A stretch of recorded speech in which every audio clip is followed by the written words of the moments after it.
Hello, Global Theater. My name is Jerry Fiocca. Today is August 18, 2024. Want to thank Rob Grant and his amazing podcast. I'm probably wrong about everything. Please subscribe. It's an honor and a pleasure to be here with Shanna Maurizi. Is that how you pronounce it? It is. Thank Super, you. super cool. Where in the heck you calling in from? I'm in Detroit this week teaching some 16 millimeter workshops with Mothlight Collective and Detroit Narrative Agency. I'm often in New York City, so between the two. But yeah. Cool. First question is, what's the best thing for a human being? Um, that's um,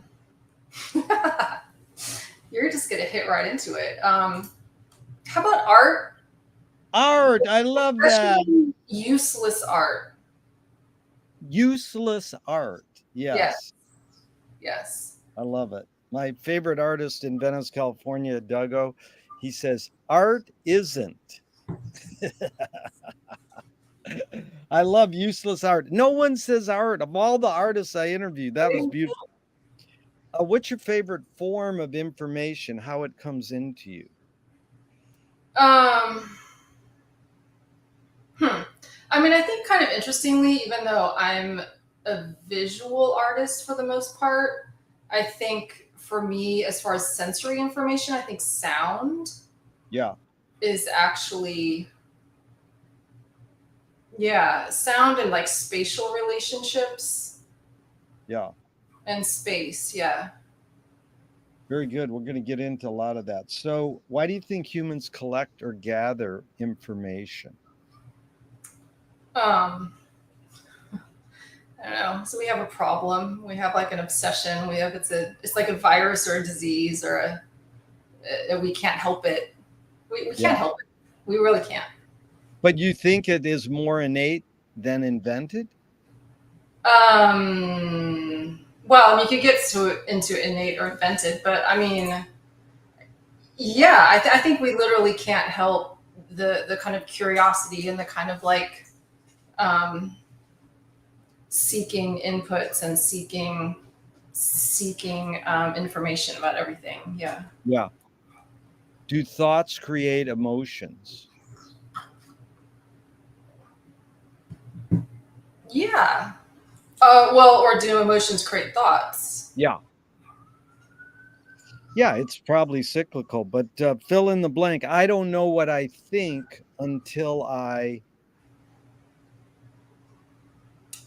Oh, I don't know what I think until I'm there.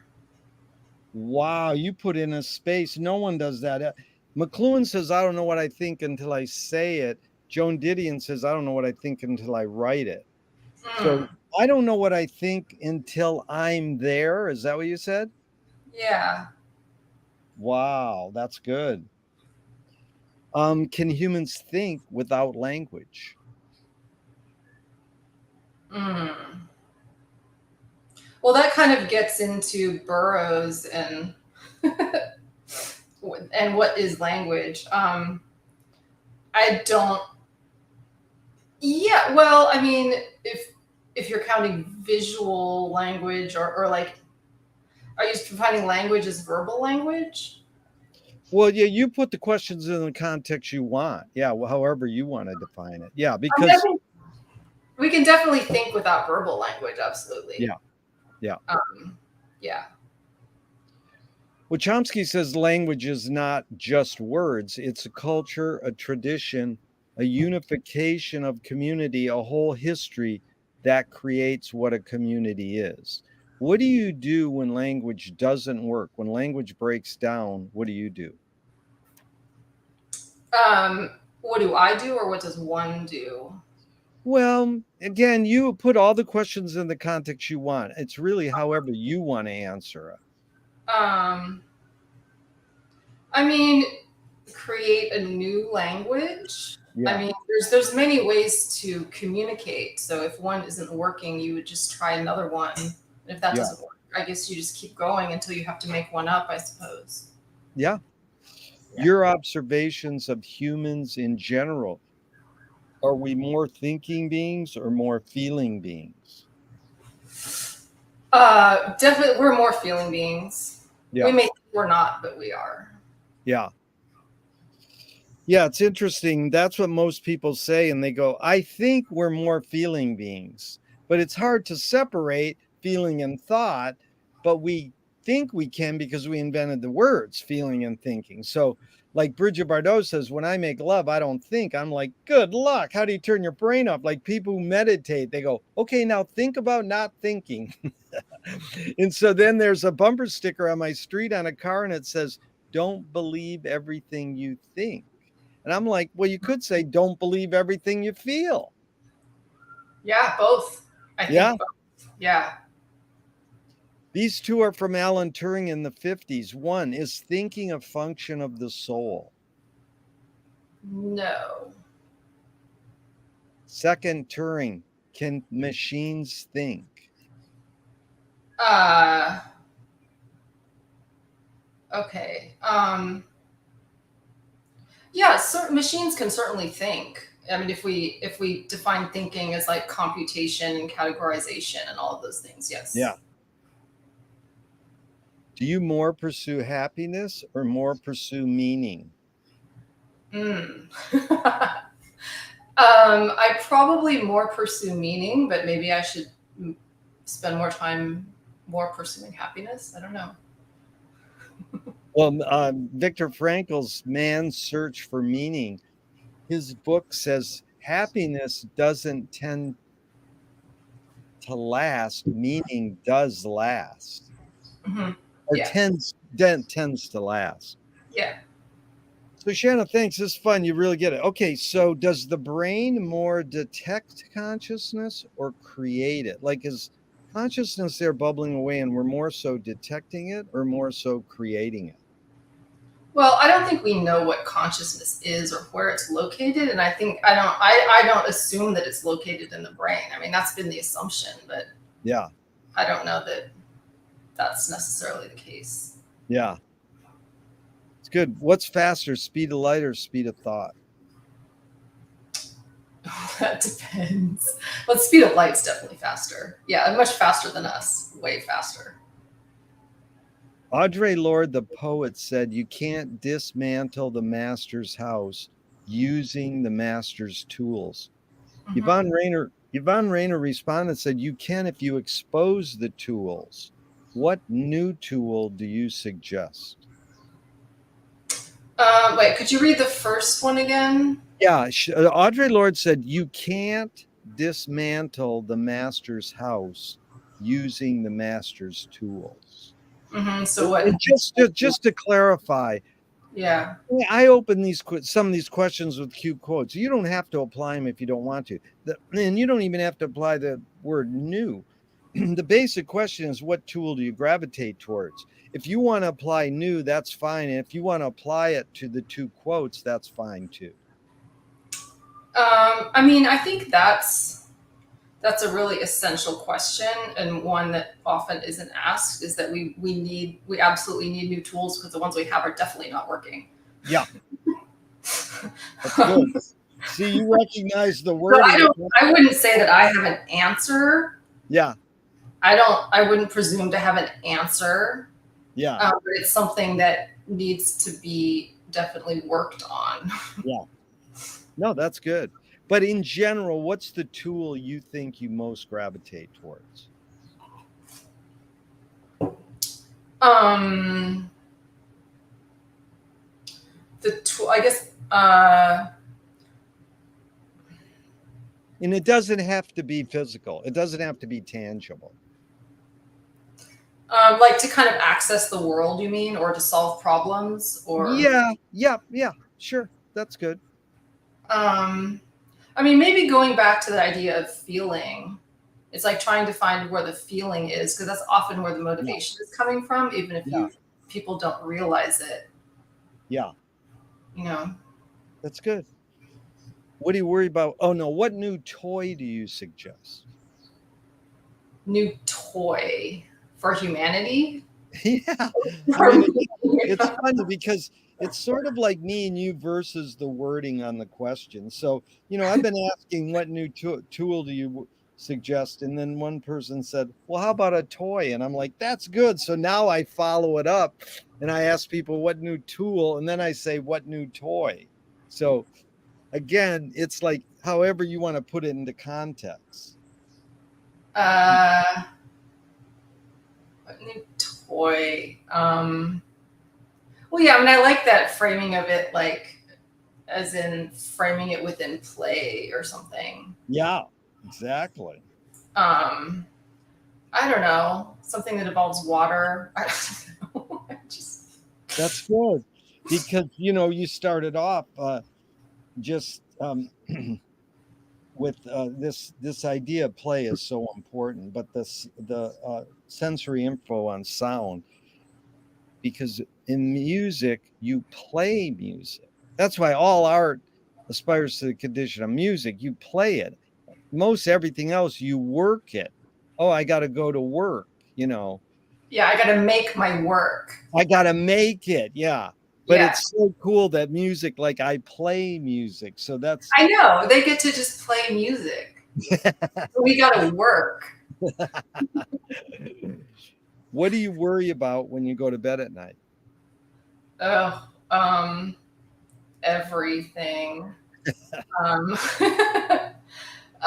Usually, what's the first thing I have to deal with in the morning, and how long can I put it off? Yeah, that's good. Way to be honest and put it off. Yeah, I agree. Okay, so McLuhan learned from Ezra Pound, the poet, that artists are the antenna of the race, filmmakers, poets.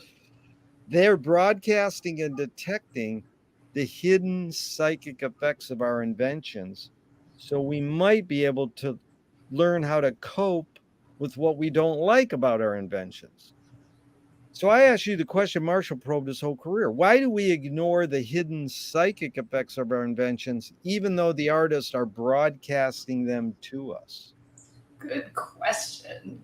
Why do we do that? I mean, I don't know that we ignore.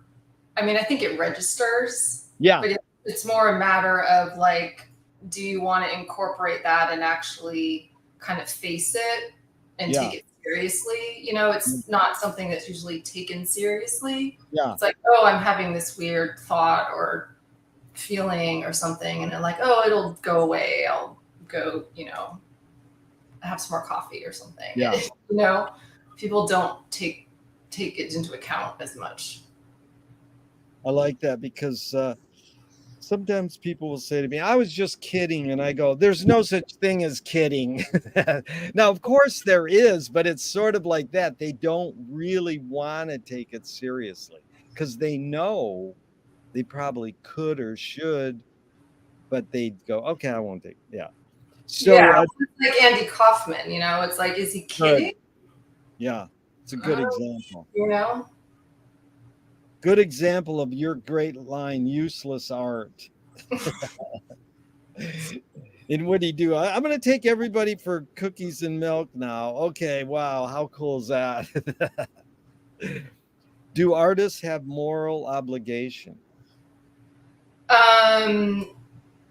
Well, I think artists have ethical obligation because morals, I think, can be really defined by everyone has a different idea of morals. But I think artists definitely have ethical obligations. Yeah. Yeah. Are you more afraid of new ideas or more afraid of old ideas? I hope I'm not afraid of any ideas. Yeah. I try not to be afraid of any ideas. Yeah, that's good. And I hope I can have equal acceptance of new and old. I don't know if that's the case, but I try. That's super balanced. That's beautiful. I love when people say, I'm after the answers that I like, but I don't buy it. I don't literally announce my bias. But when people say an answer like I like, then it resonates with me. I like that. That's what I like. I like what you say. I'm not afraid of ideas, because the question is really setting you up. You're supposed to it's a setup, like you this or that. Because some of my questions are either like Evan Meany, I'm not into binaries. It's like you don't have to. The other thing is you don't have to answer the questions because I'm not out for an answer. I'm just out for a prompt to have conversation, really. But it is, it's set up like this. So, can you conjure up your earliest memory ever or one of them? Actually, yeah, I have. I feel like it's gotten a bit more foggy, but I definitely have a memory of realizing that I had a name and that people had Wow. given me a name. And I have no idea when, like, what age I would have been. I don't know. But it's like kind of emerging from a state of not having a name to realize, like, oh, that's what they're calling me now. Interesting. I don't know. That's Yeah. good. Yeah, Joyce has a great line in Finnegan's Wake: love thy label as thyself. So it's funny that we have to label each other and label everything. We're Yes. destined to, like, so do you think memory is more a curse or more a blessing? Oh, it's a bit of a curse. I mean, I've been reading Carlo Rovelli on his books on time, and that's kind of, according to him, really all that we are is just kind of these beings that exist in time, um, and we're just kind of constantly dragging all of our past into our perception of the present, and that's how we're creating our sense of time. So it's a curse in a way because we're not able to exist in the present. We're constantly tied to the stories of the past, but then these are beautiful stories and memories. So Yeah. How yeah. do you spell Rebelli's last name? Rovelli. Thank you. Yeah, Italian. because Yeah. again, what I'm interested is nobody, I mean, very few people say curse. And that's what I like. I mean, people go, "It's a blessing." I was like, no, it's both. But people who actually say it's a curse, it's amazing because isn't the point of life to live in the moment? Be here now, live in Yeah. the present. Yeah. So tell me someone within your immediate family and then outside your immediate family, just briefly, who had an impact on you, kind of like a role model, and what specifically was the impact? I guess, well, in my immediate family, my definitely my grandmother on my mother's side. Would I you actually, get? sorry. What did you get from her? What do you think? Um, I mean, she kind of came from an incredible branch of the family, where my great grandmother was the first woman to graduate from, I think it was York College in Nebraska. That was my great grandmother, educated with a college degree and the first woman to graduate from that college. And she just had a really interesting life. And she also just accepted me at a time when no one else in my family did. And she just found me very interesting. And I actually came across, I'm just like doing some painting and like moving a bunch of boxes around right now. And I came across a box of letters that when she passed away, I think my mother or someone gave back to me, like letters and postcards that I had written to her over like all of my teenage years, kind of starting from when I was, preteen or something, up through college and everything. And it's just kind of fascinating to see like that relationship I had with her. Yeah. That is so cool. When I come across those, I'm always amazed. You can see your handwriting and what you're talking about. Yeah. I found one. I'm reading Alan Watts. I says, I never remember reading Alan Watts in college. I says, oh my God. It's like what, again, back to memory. So that was good. Same question outside your immediate family. I mean, I have a lot. Uh, um, I guess maybe just like the first one that popped into my mind because I think the book is like sitting on my table. Like Craig Baldwin has been Yeah. a great kind of um, influence in my filmmaking life, and maybe also because I'm talking to you and that there's a connection through you. So I just thought of that as just also a person who is like located in my past because I'm from California, and so I kind of think very fondly of that whole network of people there. And also, we were from the same hometown. Wow, but I love it because I'm so influenced and inspired by Craig. What do you think, if you had to summarize, what did you mainly get from Craig?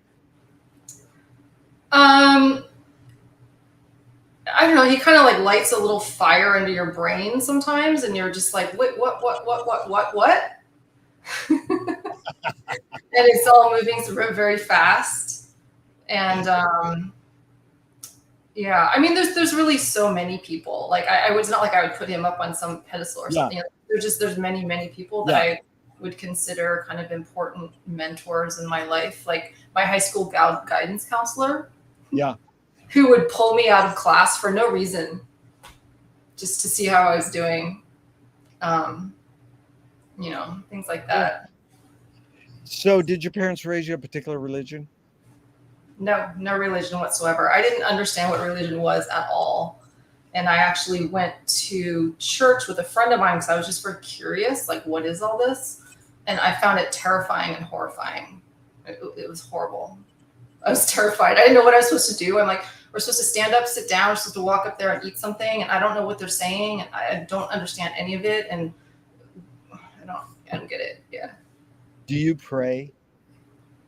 Um, you could call it that, but not to any sort of Christian type of Yeah. way. Yeah.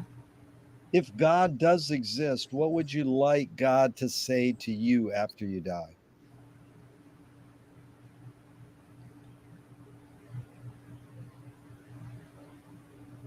Good try. Good try. I like that. You know what 80% people go, you did a good job. But this guy the other day, great Give it a film. good try. Yeah. Good try is a little variation on that though. Good try is not you did a good job. That's like yeah, but this guy the other day, Brian, he's a filmmaker, he goes, I want God to hug me. I thought that was classic. Okay, do evil people exist or does evil use people as a vehicle? Um, hmm. Evil exists. I would definitely say so. I wouldn't say that evil people exist in that they're not born that way. Yeah. They weren't evil when they were 3. Yeah. Something happened to them for sure. And I don't, yeah. The hidden question really is, or the deeper question is, how do you advise someone to deal with an enemy? And I'll set it up. Alan Watts says, if you acknowledge your enemy, you empower them. Coppola stole from the mob and samurai, keep your friends close and your enemies closer. JFK said, forgive your enemy, but don't forget their name. And Fellini says, I need an enemy. So it's a lot of thoughts. The basic question is, how do you advise someone to deal with an enemy? But first, how would you respond to Alan Watts? If you acknowledge your enemy, you empower them. I agree. Yeah. Yeah, I agree. Absolutely. I mean, I think like those statements say a lot about the person stating them, you know? Yeah. Almost more than the question. Right. But I mean, if you're, someone that's student or someone's being bullied or something, how would you advise them to deal with a bully or an enemy?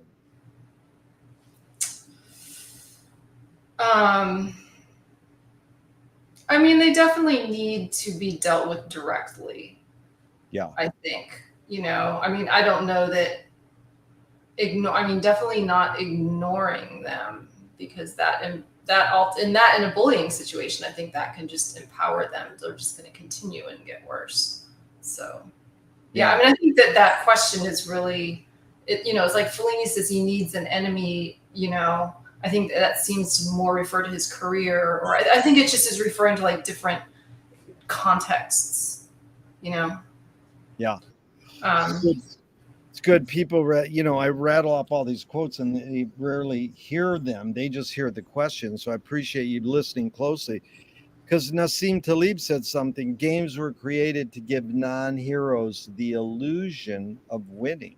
In real life, we don't know who wins or loses, but we can tell who a hero is. And then my friend said, well, villains don't think they're bad. They want control. Heroes want freedom. Gregory Bateson, the anthropologist, says if the criminal gets caught, does he go, whoa, my criminal skills weren't up to snuff that day? Or does he go, oh, I did something morally and socially wrong? So again, it's a lot of prompts, but the basic question is, does punishment work? no,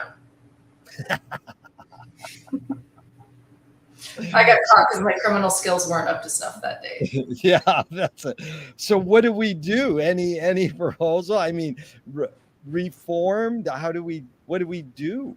You know, I mean, I think healing, you know, healing, that's a better. healing. I mean, that's a much more difficult and long process. Yeah. And I wouldn't presume to know how you would do that. Yeah. But I think it's been demonstrated that punishment does not work. Yeah.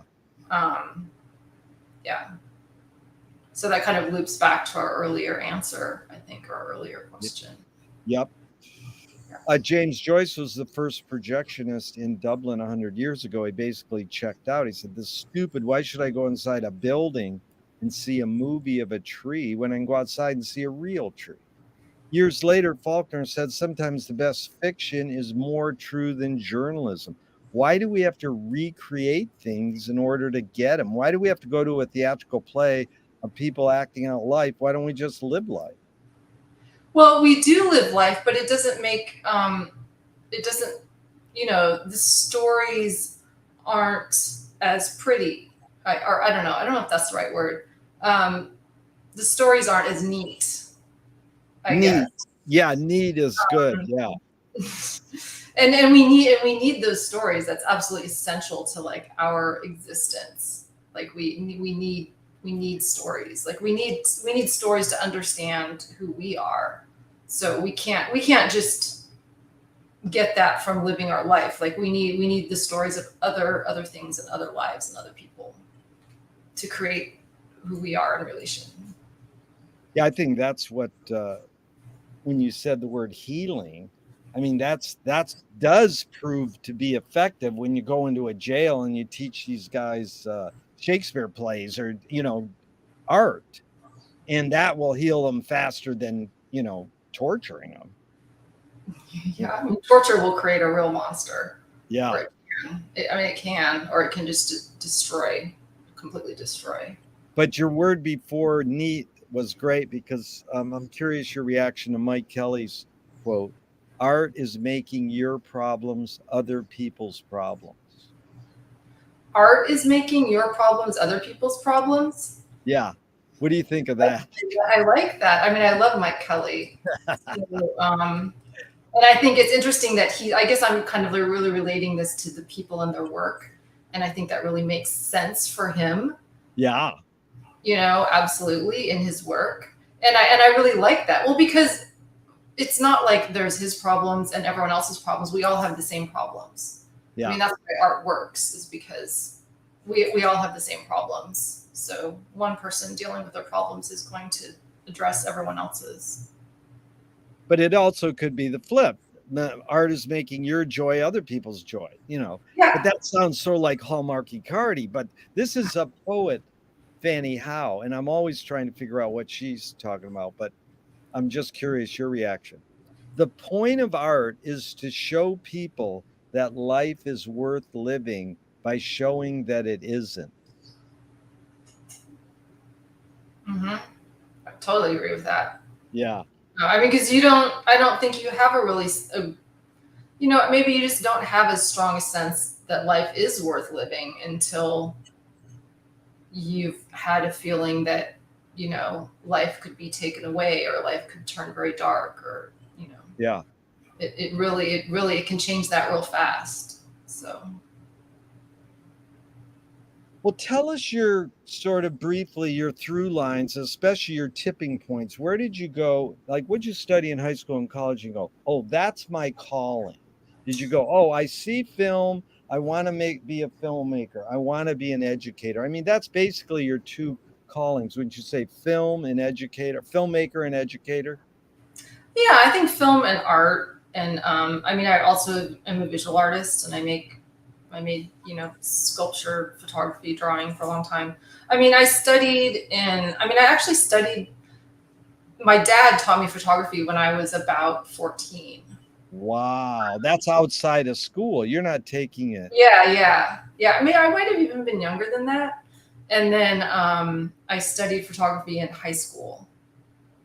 So I was definitely on that path. But of course, I thought, I mean, my parents are both scientists in those fields. So there was the idea that I needed to, do something real or go to university and study something important or, um, But were they taking art. you were they taking you to art museums too No, growing up? no. No, Wow. I'd never been to a contemporary art museum until I was older. Actually, my grandmother took me maybe once, I think. But yeah, no. So I felt when I went to college, I was definitely pursuing photography and painting, but then I felt like I might end up in the sciences or something, and I kind of flirted with that, but I just couldn't do it. I couldn't do it, and so I had to realize that I was an artist. So pretty early, I think, like undergrad. Yeah. That's amazing. And then where's your tipping point to be an educator? Um, I think kind of early. Actually, I worked with some. I set up this photography program with this community group in San Francisco when I was in college. So that was pretty early. And then I did some teaching um, when I was out of college. But I would say taking it a bit more seriously has been, maybe like the last 5 or 8 years, I think. Yeah. Well, let's go to filmmaking. Like the film you sent me, what's the title of it? It's 30-minute underwater Oh, that one. That's called Sunken Treasure. sunken treasure. I really enjoyed that. That was really Oh, cool. thank you. And so when you're making a film like that, or just not that film specifically, but just in general, a screenwriting teacher told me a great art is when you can clearly see the intention of the maker. Kubrick says the opposite. Great art is when you can clearly not see the intention of the maker. What role does intention play in your creative process when you're making a film? It's not a commission, it's just your film. I'm trying actually, as I'm moving on in making things, I'm trying more and more not to have this like intention that I'm setting on it and actually letting it more happen. Yeah. So I think when I was younger, the work I made when I was younger, there was just a lot of like research and conceptual ideas, that I was kind of like placing on things and then kind of making things that would, kind of conform to that or like, further that or something. And now more and more, I'm trying as much as I can to just make parameters and then just seeing what happens within those parameters. And it's kind of interesting actually with that film because that's what I did in a way with that film, and it worked because Yeah. the thing is that you're not really aware of it, but everything, the parameters that you're setting, the kind of things that you're drawn to, the things you're thinking about, things you're looking at, things you're writing, they're all kind of like related. And so they all just kind of like fit together in the end if I just trust that they will, that in some sense that I know where I'm going. Yeah. It's actually more interesting because it's a bit unknown to me, and sometimes it's just a bit weird, which is great.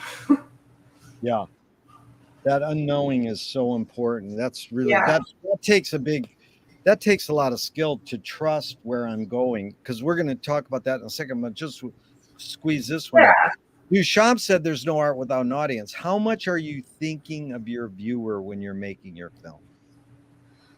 If I could never think of my viewer, that would be the best thing. Yeah. Like, I don't want to ever think of the audience, because Yeah. once I'm thinking of the audience, I'm thinking, then I'm making work for them, whoever I imagine them to be. So you can't ever get rid of that. Yeah. And even like I'm my own worst audience in a way, or wow, that's a good one. I'm my own. Because a lot of people say, well, you're the audience. See, it's like I'm my own worst audience. That's amazing. Yeah. yeah. Okay. So what you said just there on the intention, Milan Kundera from his book, The Unbearable Likeness of Being, he said, this is why I love writing, because the character that I'm writing about can go further than I can. Yeah. Well, right. That sounds really romantic and poetic, but it's like, yeah, I'm going to write something on a piece of paper, then it's going to go further. I mean, it almost sounds like what you were saying. That's why you love filmmaking, because what the film can go further than I can. Yeah, I mean, absolutely. And I think fiction's a great example, because it's like, where does that come from? Where do these characters come from? Like, they don't come from nowhere, but then you really can't place where they come from exactly. Like, I have this fiction writing club that I go to, and so we just get prompts and we have to write within a few minutes, and it just, the strangest things come up. Yeah. And I can't really say, like, I guess I made it up, but I don't know where it came from. Yeah. And you don't have to know, but you could psychoanalyze it, because Steve Martin loves to quote David Mamet, art is a product of the unconscious mind. Well, that's like neuroscientists say, oh, we're operating 80% unconsciously or subconsciously. I was like, hey, I feel like both of us are present right now and we're conscious of what we're doing. But I mean, how do you react to that? Art is a product of the unconscious mind. Well, everything we do is a product of the unconscious mind. Like, art is maybe the most direct. It's got more of a direct channel, art and music. Yeah. It's kind of got a tighter connection. Yeah. It's tapped in a little bit more. But I mean, we would like to imagine that we're totally conscious when we make all of our decisions in this very objective way, but we don't. Yeah. McLuhan says everything we invent extends some humanness, like knife and fork extends our teeth. The shutter in a camera or projector extends our eyelid. Even say maybe religion or philosophy could extend consciousness, non-tangible. What does the moving image camera extend for you? What humanness? Whether it's a Bolex or a video camera, what does that tool, what humanness does it extend for you? Well, I think what it's like, or at least what I try to do, it's an interesting way of framing it. I haven't really thought about it before. I mean, it kind of like, I think Tarkovsky's Solaris is a great example of what we're trying to do. It's like you're actually trying to create visually what you're seeing in your mind, like the movie that's always going in your mind, or your dream, or your daydream, or whatever. You're trying to actually, create that and show it to others, or just look at it, or whatever. Well, that's exactly what T.S. Eliot said. Poetry is outing your inner dialogue. What language is your inner dialogue in? For me, it's definitely visual. Yeah. I don't often have words. Well, I mean, of course, there's always that angry person in my mind that's yelling at me. What's going on? That is good. There's definitely the language that I prefer to be talked to in. That's good. Abigail Childs, I says, what language is your inner dialogue in? And she goes, I wish I knew. I love it. But yeah, you also really evoked Gary Snyder, the nature poet. He said, poetry is seeing the world without language, then putting that seeing into language. Yeah. I mean, I think that's what poets are able to do, Yeah. with words. They're able to do things with words that evoke uh, something that's not able to be articulated in language, something that's nonverbal. But Or it's they it's approach something that's nonverbal because you still can't really say it if it's nonverbal, but they're kind of like, yeah. they're like cracking that door open. Yeah. Well, being in the experimental film world, here's Peter Greenaway. Cinema is much too rich a medium to be left to storytellers. So, are experimental filmmakers telling stories a different way or doing something completely different? Like me and you can watch Tony Conrad's The Flicker, and we might have a story go through our head, but it's not per se narrative or storytelling. I don't know. I think that's a bit derogatory of storytellers. Like we don't trust storytellers to tell our stories. Like I don't know who he's speaking about when he says that, but I don't think That's experimental filmmakers have any special like vantage point or privileged viewpoint that other storytellers wouldn't have. We're just using different tools. Yeah. So that's the Hollis Frampton said narrative is born out of the animal necessities of the spirit because we're waiting to die. Can you forget to die? Can you forget to die? Like, can you forget about the fact that you're going to die? That's again, people aren't sure. You can put in the context you want because when I say can you forget to die, you can take it literally or metaphorically. Yeah, you can But I put think in that's the only way that we're able to even live is because we've forgotten that we're going to die. that's good. If we were realizing that, we could drop dead at any moment, Yeah. I think we have effectively forgotten that we're going to die. Yeah. If you and I were starting the Ann Arbor Film Festival over 60 years ago, would you want it to be more inclusive or more exclusive? And I'll set it up. Keep in mind there's a fraction of documentaries and animations, but it's mainly experimental films. I asked Chick Strand this, and she said when she was starting Canyon Cinema at the same time, they were showing a newsreel in a animation and then an experimental film. And Brackage came along and says, "No, you don't show that other stuff. Just show experimental films." So, do you think we should be more inclusive or more exclusive? Well, I think the fact is that Ann Arbor is the only, high profile experimental film festival in the country. Yeah, And there's hundreds of festivals for documentary, for narrative, and there's a yeah, lot of festivals for animation. So yeah, I don't think it's a matter of like being exclusive. I think it's the matter of that like that onus falls on Ann Arbor to, to be that yeah, because it's the only place that we have, you yeah. know. Well, then, what's the services and disservices of marginalizing experimental film? Because when Jackson Pollock was on the cover of Life magazine in 1949, regular people could start forming an aesthetic on experimental painting. But Bruce Conner and Maya Deren weren't on Life magazine covers. So it's usually, I call them privileged art kids who develop an avant garde aesthetic and dominate experimental film.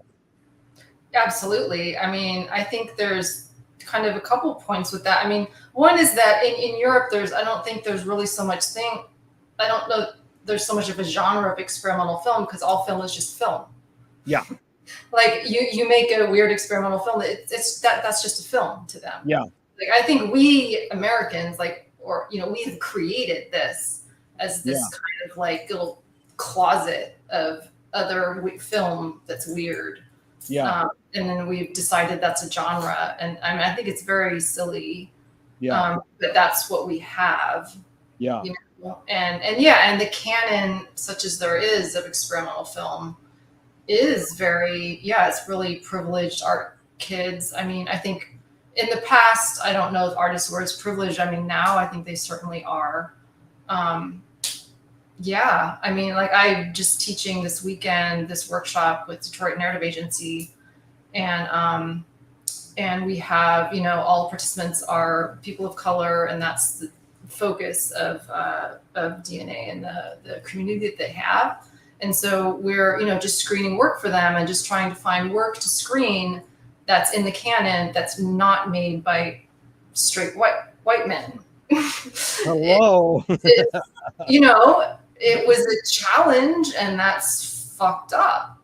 That's a challenge. I Thank mean, God. it's not as much of a challenge. I mean, it's like there are certainly people, but Yeah. there's not so many that are available. Yeah. A lot of it has just been lost Yeah. in obscurity because no one preserved it and no one recognized it. And yeah. Yeah, you got a challenge there, and thank God you can even articulate it that well. Well, Michael Apted, I spoke with him 40 years ago, and I says, why do rock video editors feel so obliged to edit fast? Most people don't know that Abel Gance invented rapid montage in 1922, but in 1980 on, it flourished because of MTV, to the point where Marty Scorsese says, hey, I cut my films faster because of MTV. So Michael Apted said, because we've learned to take in information faster. So I asked this with a bias, can we literally learn to take in information faster, or are we just brainwashed to believe we can? The question is, like, are we able to take in information faster than we did in the past? Yeah. I think so, yes. I mean, there's no way. I mean, it's impossible for us to determine that. I mean, we'd have to go back in time and show someone, in 1920, an MTV video, and like they might, just give them a migraine and be completely nonsensical, or maybe not. I don't. It's that kind of the conjecture of like conjecturing what someone in the past would feel based on our views of them, which is also problematic. But I don't know. I mean, we've definitely trained ourselves to see things faster and faster and faster. I mean, our brains are capable of it. Yeah. Well, it's funny because when I asked Craig Baldwin that, he says, yeah, you can, because Evelyn Wood's speed reading, we learned to read faster. But really, the hidden question, Shanna, is it literally possible for humans to multitask? Is it actually possible for them to multitask? Yeah. Yeah. Well, what do you mean by multitask? Well, again, you put in the context you want. I mean, we know generally what I mean by word multitask. So, I mean, it's same sort of thing. I mean, like, yeah, we used to multitask. We would smoke a joint and do our homework and watch TV all at the same time. Now kids are like, have 4 screens on, are doing Facebook, and 3 social medias while they're doing their homework. So, I mean, it's sort of like in that context, can you do more things at once?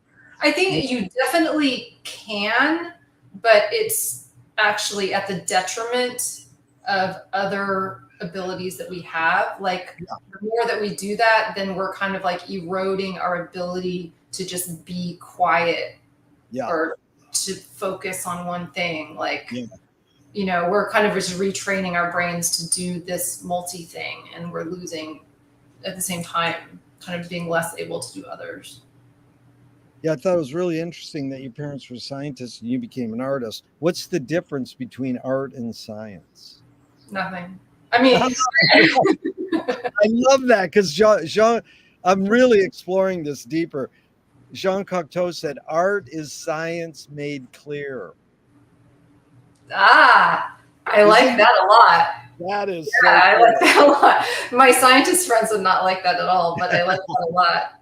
I mean, it's just a different system. It's a different system. Different system, yeah. What's your take on the motive of the cave artist? Not what Herzog put in his movie or the anthropologist. I mean, your hunch or your guess.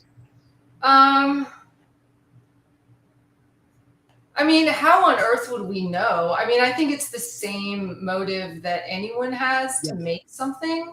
Yeah. And also maybe I would just kind of reverse I know I keep kind of doing this, but I would kind of reverse that question. on like, why do we need to ask this question? What is the motive of the cave artist? Because we need that answer to like validate art, or to like, what are we looking for in answering that question? It's an unanswerable question. No, it's amazing. That's exactly what I want, is for me and you to psychoanalyze each question in the wording. And then no one ever says that. Yeah, why do we need to know the motive? I mean, because you know what everybody says. Oh, they needed to see the deer on the wall, so then that evoked the deer to come out of the bushes so they could eat it the next day, or it's documenting their history, or it's religion. I like, one of my favorite answers was, what's the motive of the cave artist? Person said, to keep people in the cave. Yeah. Isn't Maybe. that? But it's sort of preposterous for us to even try to answer that question. Right. Like, it's preposterous. Like, it's so presumptuous. I mean, you're smart, and I love this because this whole thing is about having fun. So I learned a lot with that. That's my friend says, when you're laughing, you're learning. That's good. That's good. Yeah. What's more important, conviction or compromise? Oh. I mean, I think both are equally important, I guess. Yeah. And I know I'm kind of like not answering some of these questions, but I think that I wouldn't put any kind of hierarchical value on conviction over compromise. Yeah. I think in any given situation, you might choose compromise, or you might choose to pursue your conviction. Yeah. But there's no higher value of either. Yeah. No, it's great. There's a guy who's gone to Ann Arbor for 30 years. He's a hardcore Ann Arbor Film Festival guy. I says, what's more important, conviction or compromise? He goes, depends on what you mean by important. So he shifted the whole thing from the two key words. That was good. So you've accomplished, in your accomplishments, how do you rate these three elements? Luck, skill, and ambition. What played the biggest role, second and third? Well, we all like to think that it's skill, right? Well, that's good. I'm glad you said like to imagine that. Well, no, I'll tell you just off the bat. I think people are shy from saying skill first because it sounds that you're like you're bragatory or not humble. It's like, no, that it's fine to say skill first. Yeah. I mean, I think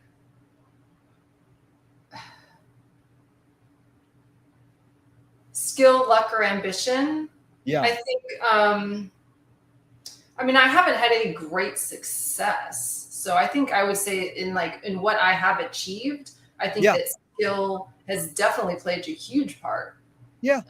And then I think it's hard to say if it's luck or ambition. Yeah.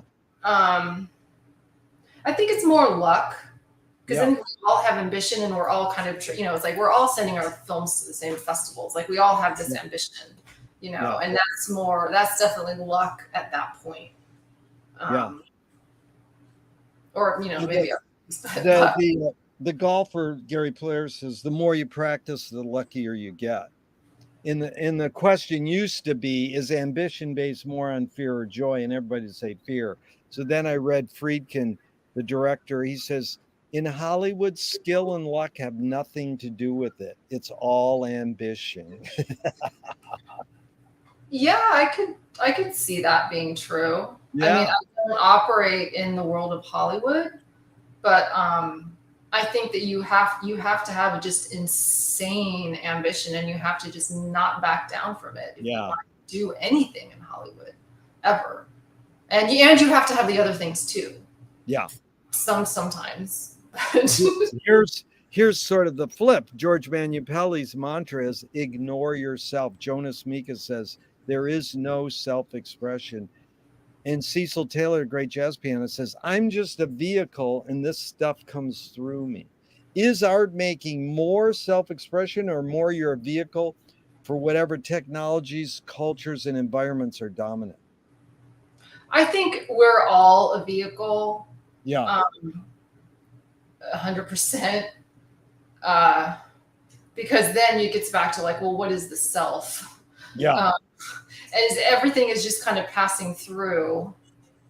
So we're expressing something, but is that ourselves? Yeah. Like I would, yeah, Can art making be egoless? no, no, Is perception reality? no, absolutely not. Oh, it's so far from reality. I was just talking um, with the cinematographer today, and she was, speaking to how, it's like the information comes in our eyes and it hits, it kind of passes through and it hits, all the nerves in the back or, the back of our eyes. And then that passes through nerves that then moves to our brain. And then our brain creates the image that we see. Like there actually is no such thing as seeing. We're kind of just creating with our brain. Yeah. That's what reality is. So I'd say perception is it's going through like all of those circuits. So yeah, it's pretty far from reality. In fact, McLuhan probed Finnegan's Wake by James Joyce saying, artists dream awake. Everybody has this amazing ability to create scenarios in the middle of the night when they're sleeping, but artists can also do it while they're awake. Not to sound elitist, but have dreams played a role in your creative process? Yes, definitely. It's not like I'm using them directly. Yeah. But there are some that were, it's kind of like Jung talks about like big dreams and little dreams. You have like all these little dreams that are just dumb, mundane things, or you don't really remember them. But sometimes you have what's called like a big dream that just really sticks with you for a long time and feels meaningful or powerful or heavy or something in some way. And so there are like definitely some of those I think I've tried to work with. And also I'm not really sure. It's like, what's the difference between like a dream and like a daydream that you're having at any time? Or, it's just all this kind of like things kind of streaming through you. So that's like Tim Leary says, if you learn how to lucid dream, kind of like daydreaming, when you die, you can direct your path for a few minutes. Who knows, but it sounds good. But can you just recall, because I love that. Well, I'm in a young reading group and I love, can you recall just briefly a dream that you remember? Like just try to put it into words for a couple lines or, I'm sure actually, I mean, there's a couple that I'm working on I'm making a feature in several chapters. So there's a couple I'm working on for the next chapter. And I don't know how this is going to actually manifest. But there's a specific dream that I had after a friend of mine passed away, and where I was at a party. It's kind of some kind of party environment, and another friend who had passed away about 10 years earlier shows up and comes over to talk to me. Sometimes you just, people just drop in your dreams that have passed away in the past for a chat or something. And I was like, oh, it's great to see you because, so-and-so just died. And like, maybe you know him, like maybe you can talk to him. This is his name. And, I'm kind of being like, hey, you guys, can like connect. That is good. You're trying he's over there now. Oh my God. And she's like, no, it doesn't work that way. It doesn't work. She's like, it doesn't work that way. I would have to have known him. Oh my God. So it was really interesting. And I kind of felt like that. I was like, where'd that come from? I don't know. It comes from me or it comes from, I don't know. Well, you anticipated this. You must have ESP. Lewis Carroll says, I believe as many as 6 impossible things before breakfast. Have you believed in any impossible things lately? I think we all believe in them. If we didn't believe in impossible things, then like, how would we go on living? Like, I mean, to even believe at this point that we can just continue living as humans, like on this land that we're living on in this way, eating food that we're eating or something is actually an impossible dream right now, because we've made that non-viable for ourselves. Tell me one major element of your creativity, your creative process that stayed the same, and one major element that's changed in the years you've been doing it. Ah.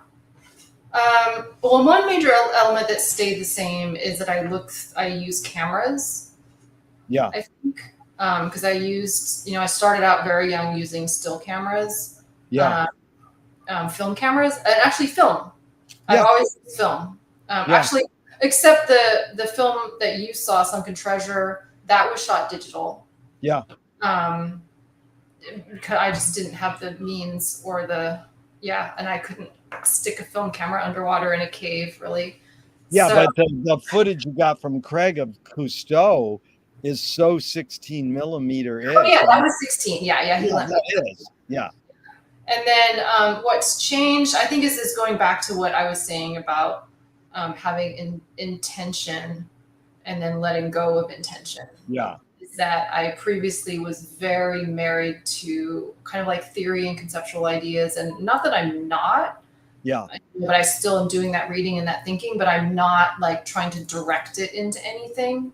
I'm yeah, actually just trusting that I'm just kind of set. It's like, okay, this is where I'm shooting.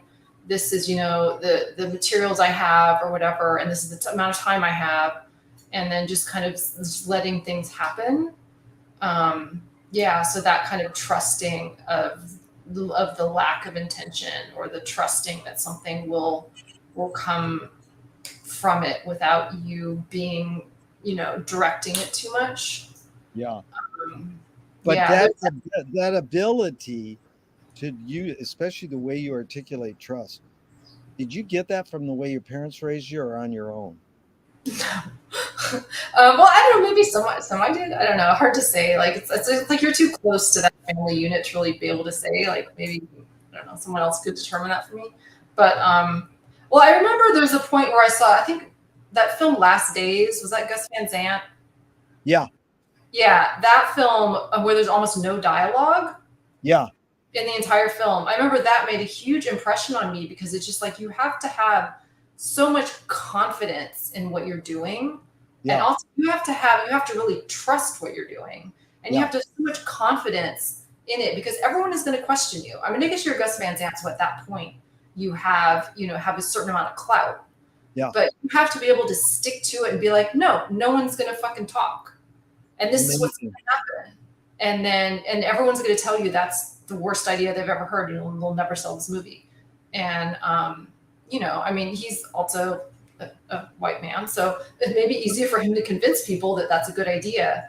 But I think having that conviction and just having an Yeah, idea and being able to be like, no, I'm going to follow this idea, and I don't care what anyone yeah. else says. And even what I like, even at some point, I'm going to think like, this is the dumbest idea I've ever had, but I'm just gonna do it, and I'm gonna Yeah. see what happens. It's really good because Gus entered a film when I was on the screening committee in the 70s, mid 70s for the Ann Arbor Film Festival. I have my screening booklets, and every film, there were 8 screeners, 8 people screened all films entered, 400 films. And we voted on each film. And his film got 0 out of 8. It Which did. one was it? I don't know. It's a short film he made. I don't know the title. I got to figure it out someday. But it's amazing. He could have said, "Oh, I got rejected," and then he went on. And I mean, when we saw Drugstore Cowboy, we said, "This looks like an Ann Arbor Film Festival film."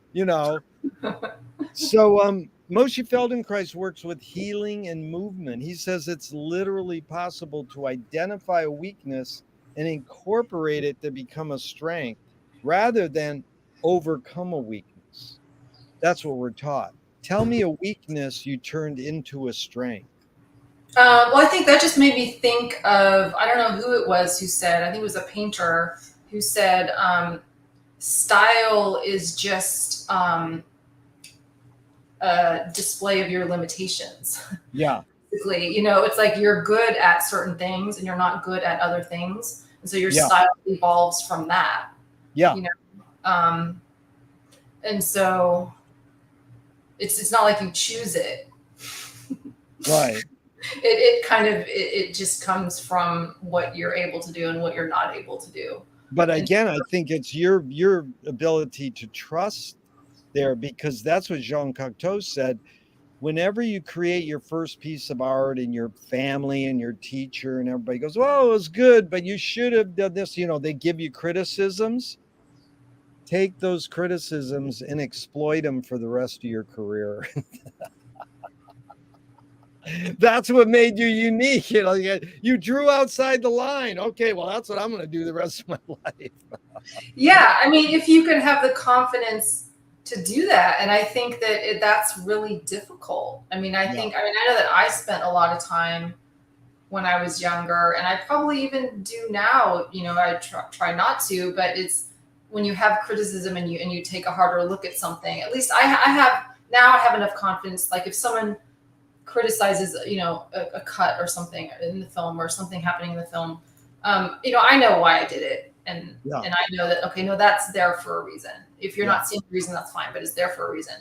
And then sometimes there's other criticisms where it's like, oh yeah, maybe I need to think about that one a little yeah, bit more. I hadn't really thought about it completely, and so yeah. maybe I need to.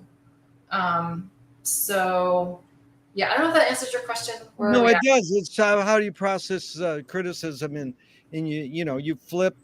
It's good. You sussed it out well, because the next question follows. Anger can be a productive emotion when fill in the blank. Anger can be a productive emotion um, when you don't direct it at other people or yourself. Yeah, yeah, When you can direct it into anything else. Yeah, it yeah, absolutely is. yeah. I wanted to go into this question of archiving for a second, because we're doing this research on it, and the word archive is from the 1400s. It means to keep safe from harm. But in 1600s, it's what we know it as: record preserved as evidence. And so there's basically two questions. Is archiving more innate or more invented? And do you have plans for your own archive? But let me just set it up just to get a feel from you, your thoughts. Charles Baudelaire said, if you make a statement that's long, deep, and rich, it will age very fast. If you try to only own the day you're talking, it will last forever. Sort of like David Lee Roth, here today, gone later today.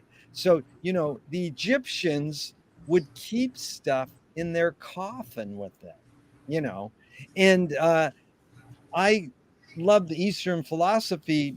Ram Dass said, be here now. I mean, isn't the point of life to live in the moment and be present? And Wyndham Lewis really nailed it. He says artists live in the present and write a detailed history of the future. So, I'm all for saving stuff and in archives and libraries. And I love that the futurist said burn all libraries and museums, but I go to a library every day. So I'm just wondering your thoughts on, is archiving more innate or more invented?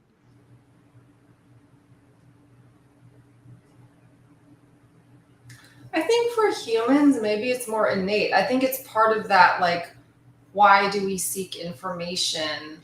We can't help it. And then why do we want to preserve that information? We can't help it because we're these creatures of memory.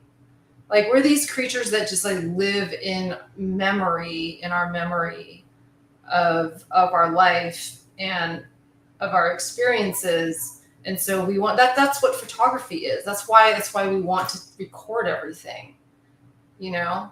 And so I think that we can't help it. Like, yeah, I think it Well, is. I don't know that innate is really the word, but I think it is something really kind of deep that we want to do. And I don't know that it has anything to do with ego, really. I mean, I think, sure, sometimes it does, but I yeah, think it's just this, it's almost like and it goes back to that question about death. Like, can we forget about death? It's yeah, like those are the moments where we can't forget about death. And yeah. so we need to, you know, preserve our experiences for what I don't know. I mean, Yeah, what for? people call it legacy or whatever, but you have papers you've written. Not everything's online. You have hard copies or 16 millimeter film. Then everything goes online, and then people go, well, you just put it on a hard drive. It's like, yeah, well, the archivists tell us you have to check your hard drive once a year and replace it every 10 years. And people go, I don't do that. So, do you have plans for your own archive? Like, if you die tomorrow, do you have your family or friends going, okay, do this with my boxes of stuff? This is like every artist's nightmare, right? Like, who wants to like who wants to be my archivist and my preservist or Yeah. whatever? I mean, I have definitely tried to organize some things, and I do have of like the physical media. I mean, that, you know, it's like I have negatives and prints, and like if I process them correctly, you know, that should be 400 years, right? For the black and white at least, and the color, you know, probably just as long. It just won't look as good. So as long as no one keeps it in a basement or it doesn't go through a fire, that's, I don't have to do anything. I just have to keep them in an archival box or whatever. Wait a minute. You're saying the rule basically is that 16 millimeter lasts 400 years? Well, I'm thinking more of, I guess that 400 years is for black and white photography. Oh, for black and white Yeah, photograph negative. photographs. Yeah, Wow, and actual that's good. celluloid, I don't actually know. Like how long is that supposed to last?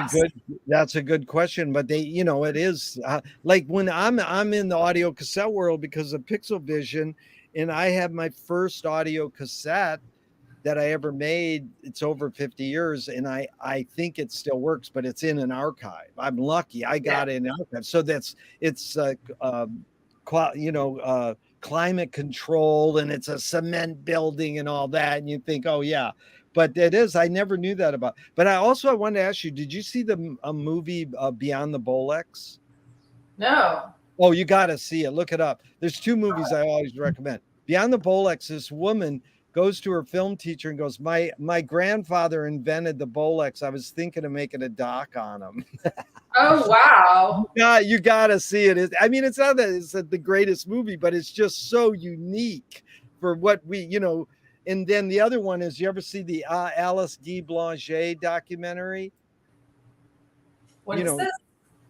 Alice, and then her second name is Guy Guy Blanchet, Blache. She invented cinema with Méliès and got blackballed out of cinema history. No. Oh, check this one, you'll freak. The Potemkin's step scenes, Eisenstein, you know, Mhm. where the baby buggy goes down the steps, and the he saw that when he was 8 years old, and she made a film like that, and he kind of got inspired and did that. Ah, of So course. so again, it's like white dudes get the credit, and this woman made that, and she's a pure Méliès. So anyway, seek those two out. So that was good, because archiving is an interesting thing. We want to know. I mean, how could we're both film people. How could we not know that about Alice Guy Blanchet? And it's mind blowing that, you know, finally a woman made a documentary on her, in a lot of the old silent movie freaks. Anyways, we got about What do you think of, you know that book, The Shape of Time? I don't know it. Tell me about it. Is it George Kubler? The Shape of Time, and the idea is that they're, and he's kind of tracing mainly objects in the world, but it can kind of be applied to everything. But that's just kind of the example that he uses. Is that, you know, someone makes something new, and this could be a new object, a new philosophical idea, a new whatever. Yeah. And then for however millennia, there's just iterations of that. Yeah. And this is not really, it's not like we're copying. I mean, everyone's copying. Everyone's kind of making iterations of what came before, and, you know, variations, and it, you know, changes to it. And then at some point there's kind of a break where it does really change into something else, and there's kind of a new type of thing that then is then kind of like iterated and iterated until And that's kind of like, it was just a different way. He was taking a completely different view of art history in this way. Yeah. So yeah. That's beautiful, because I said to Lynn Sachs at the festival last year, I says, well, that's T.S. Eliot said, the mature poet steals, the immature poet imitates. She goes, well, I must be an immature poet then. I said, Lynn, you're far from immature. And then Frank Zappa says a genius is someone who steals and you can't tell who they stole it from. That's Because right. that's really, because it's all just that. Yeah, I'm really Oscar Wilde all the way. Everything's in public domain. Well, Everything. yeah, I mean, I think that's kind of another conversation, but I think that like the idea that like we're all just, I think it also goes back to this idea of the original idea. It's like everyone Yeah. wants to be like they had this brilliant original idea, and it's like none of us really did. Like everyone is kind of, the ideas are kind of coming from previous ideas and then previous ideas, and you kind of can trace it back with so many things. So You stand on the shoulders of giants and you try to look farther. You transform it or reinvent it. But that's funny, because follows this one. You create what you resist. I'm not saying one creates what one resists. Bob Goldthwait, the comedian, morphed it into you are what you hate. James Joyce said it's a curious thing how your mind is super saturated with the religion in which you say you disbelieve. And Louis Buñuel nailed it. He said, thank God I'm an atheist. So, I mean, what's your thoughts on this? You create what you resist. I'm not saying you, but one creates what one resists. Any thoughts on that line? well, yeah, I mean, that's like really just kind of psychology, thoughts of, this field of psychology that, or even going back to Freud and repression or something, these ideas that, and he was pretty ridiculous about it, but that the more you repress something, the more it's going to rear its head in your world.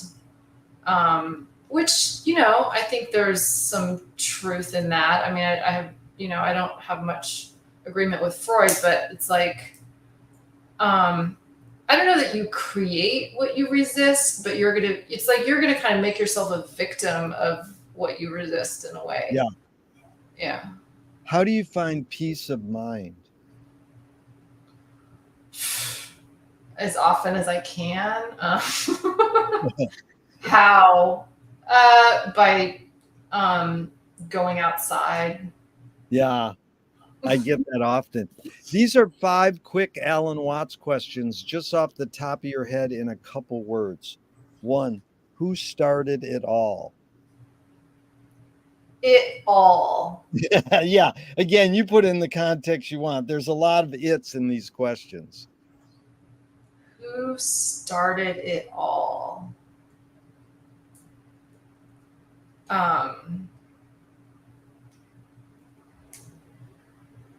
I guess I'm just really hung up on like what it is. Yeah. Like who started it? It being, yeah. I feel like I can't answer that without kind of deciding what it is. That's okay. Let's try number 2. Are we going to make it? No. 3, where do we put it? Back where you got it. 4, who's cleaning it up? We probably should. 5, is it serious? Yes. Cool. If you were walking down the street today and you met yourself as a 12-year-old, what would you say to your 12-year-old self? Keep doing what you're doing. Beautiful. You're going to be fine. Which way should toilet paper come off the roll, over or under? Over. Over. Yeah, we were just going over this because we were looking at how you thread a projector, and it's like, okay, that's the same way that the toilet paper comes off the roll. And it's like, okay, got it. There's people who say under, but the patent is 100 years old and it has it going over. There you go. If a publisher was to release your autobiography off the top of your head, what would the title be? Shit.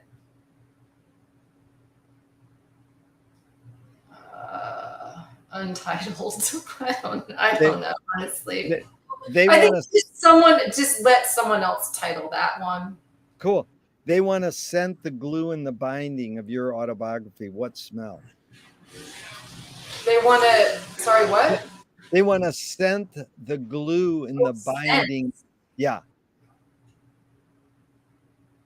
Uh, Sage. sage. That's good. If a I do statue was really like the smell of it. I grow it. I grow a lot of it in my yard. So beautiful. If a statue was built in your honor, where would you want it displayed and what would it be made of? please don't make a statue in my honor. Okay. Tell me something good you never had and you never want. Something good I never had and I never want. Well,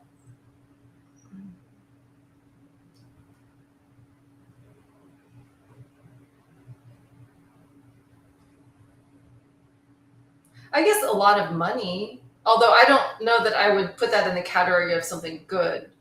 But No, I've never that's had a lot of money, and I don't really want a lot of money. I don't. I think that would that's the three answers I get the most: money, fame, and heroin. ah okay yeah. I could use yeah I could yeah. Money is the one I get the most. That's okay. What's the cultural shift you see developing today that inspires you? Um,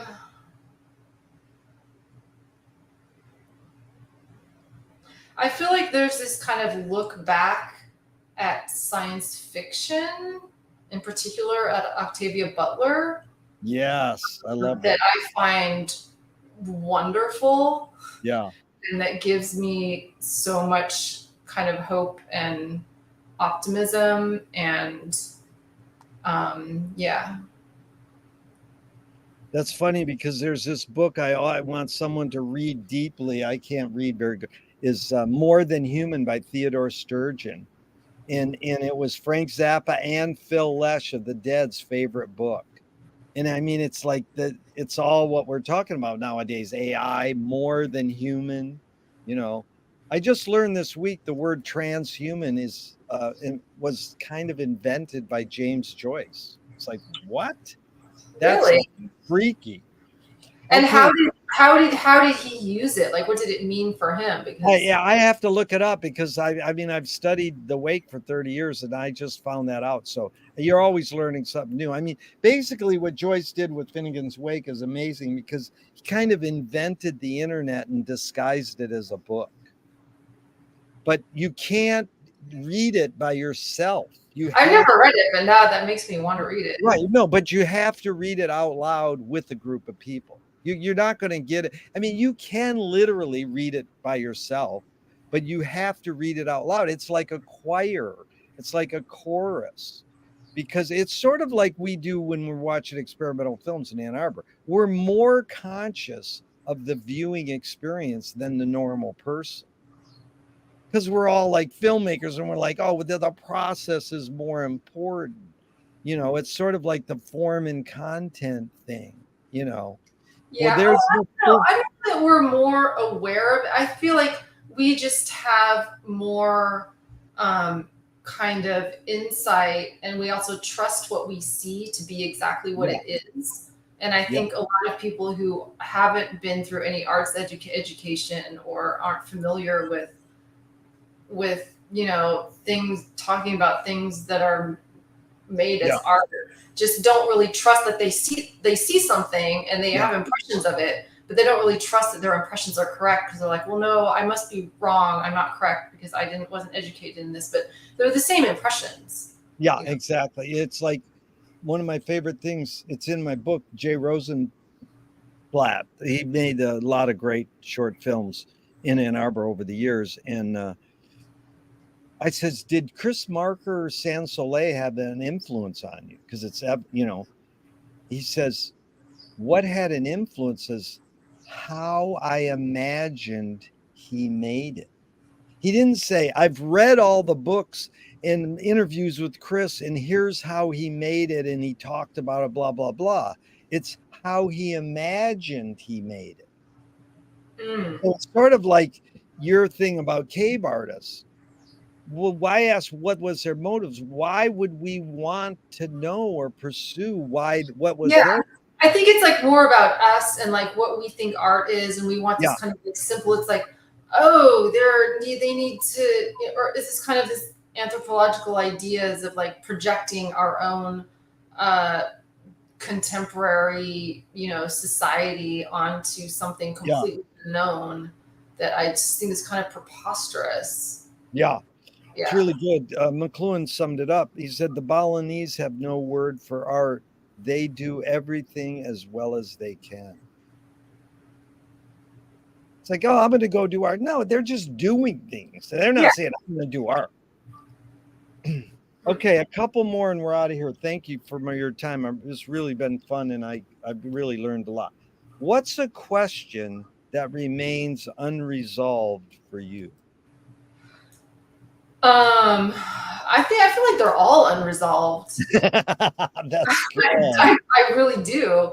And that's like the best part. Even I feel like sometimes you feel that you've resolved something for yourself and then it Yeah, just like flattened again for you. And you're like, well, guess not. We're going to that revisit is that good. one. You have a great openness. That's beautiful. Okay, how has filmmaking shaped your behavior? My behavior. Yeah, Well, I feel like I've been working with cameras for so long. And definitely, I'll just say, when I'm working, and I was talking about this with someone the other day, like when I'm working with a camera and I'm looking through a camera and I'm just kind of in a different kind of sensory mode. And so I've just become like really unaware of what's going on around me, yeah, you know? Like I kind of need to realize, okay, like where am I, and like where's my stuff, and because I just kind of like switch into a different type of behavior. I think well, um, that's that's back. just more sensory and not. Yeah, I'm turning something off and turning something else on. It's back to Chris Marker. He asked a question: how can you escape time? If you can like get into that zone, well, they call it the zone or whatever, where you're not consciously thinking I'm doing this and you're escaping time, you know. I think that's you're in a sensory mode that's not so you're conscious that you're tapping into your unconscious. Yeah, yeah, and I'm just kind of like thinking about the visual field in a much different way than I would think about it when I'm just walking down the street and like avoiding holes in the ground or something. Like it's a much different type of behavior towards what's Yeah. visual. It's like breathing. We all breathe on automatic pilot all day. If you do yoga or you just take one conscious breath, whenever I do a lecture, I say, okay, we're going to take one conscious breath in together. It's like, oh my God, you can consciously breathe. We forget that, you know. Yeah. Okay, two more when we're out of here. This is fun. Okay, this is Thornton Wilder in 1928. Art is confession. Art is the secret told. But art is not only the desire to tell one's secret, it's the desire to tell it and hide it at the same time. Yeah. You've laid your cards on the table for 90 minutes. I'm not insinuating you haven't already answered this. What's it really all about for you? Art. Well, again, you put it in the context you want. That's fine. Yeah, art. What's life or it? What's it really all about for you? Yeah. Oh, okay. I think connection. Yeah. I mean, that really is the most important, and that kind of like loops back again to what's more important, feeling or thought. And I Yeah. think feeling is always more important, and so everything kind of arises out of connection.